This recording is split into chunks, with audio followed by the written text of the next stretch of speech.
Hello and welcome to Every Woman. I'm Shuli Ghosh. This week, the story of a young girl whose words have touched the hearts of millions of people around the world. Ma Yan was born into a life of grinding poverty in rural China. She lived on a bowl of rice a day. But she loved to study and never gave up her dreams of achieving more. When she was 13, she started writing a diary, pouring into it all her hopes for her future. And in 2001, fate stepped in the form of a French journalist who was given the diary by Ma Yan's mother. Well, today, the diary has been published around the world in 16 different countries, and Ma Yan herself has the future she dreamed of. Every Woman went to meet her as she prepared to leave for university in Paris.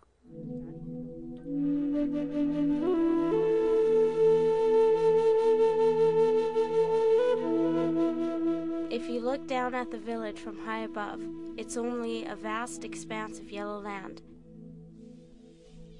It's very bare. You can't get anything you want here. The economy is not developed. I will study hard. When I grow up, I will help to contribute towards the livelihood of the people.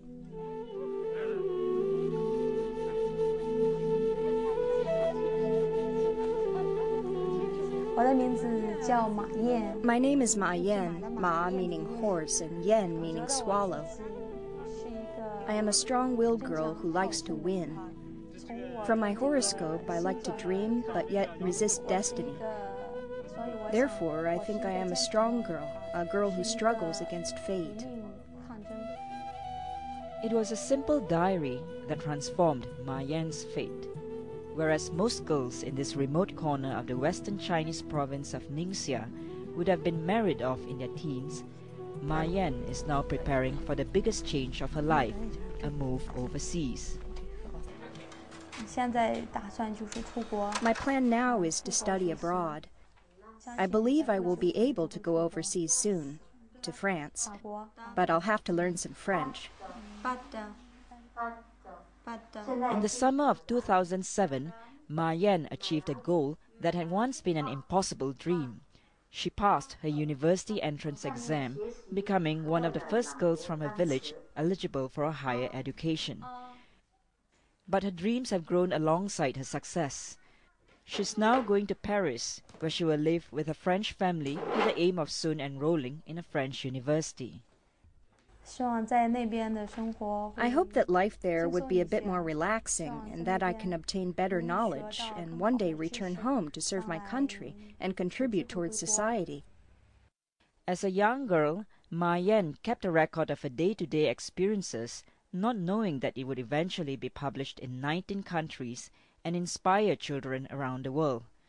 Her diary gave the outsiders an unprecedented glimpse into the lives of ordinary people in rural China, struggling against drought, poverty, and misfortune to survive.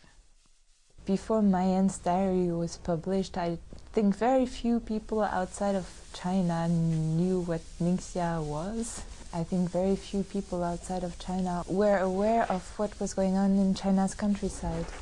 But a first-hand testimony of the daily life of a schoolgirl from the countryside, I think that was the first time that such a story was exposed so clearly to the outside world.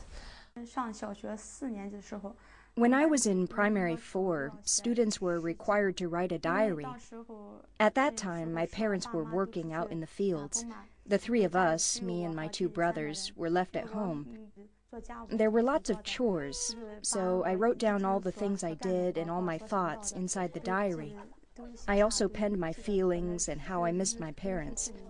Actually, it was a place for me to vent my sad feelings. It's freezing today. My brother and I have no more bread. At lunchtime, the comrades are fighting to eat. Only my brother and I were standing there, gritting our teeth. Uncles and aunties, do you know what I hope for? It's that bowl of yellow rice. Have you ever had that feeling of withstanding hunger? I have endured this unbearable suffering before. I thought to myself, when will I no longer endure this hunger in school? The situation at home was very bad at that time. We were very poor. There was a drought. It didn't rain for 3 or 4 years. Our family condition was very, very bad. Ma Yan's home village, Ningxia stands on a remote landscape where drought is chronic.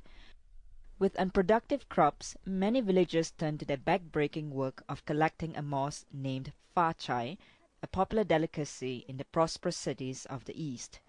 Like the rest of the village, Ma Yan's family members are Hui, a Muslim ethnic minority that lives primarily in the provinces of Ningxia and Shanxi.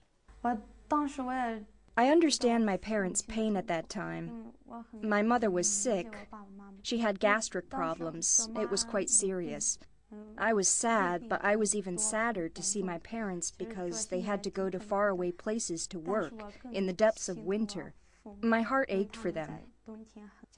The economic burden on my family was quite heavy because there were 3 children in the family who needed to go to school.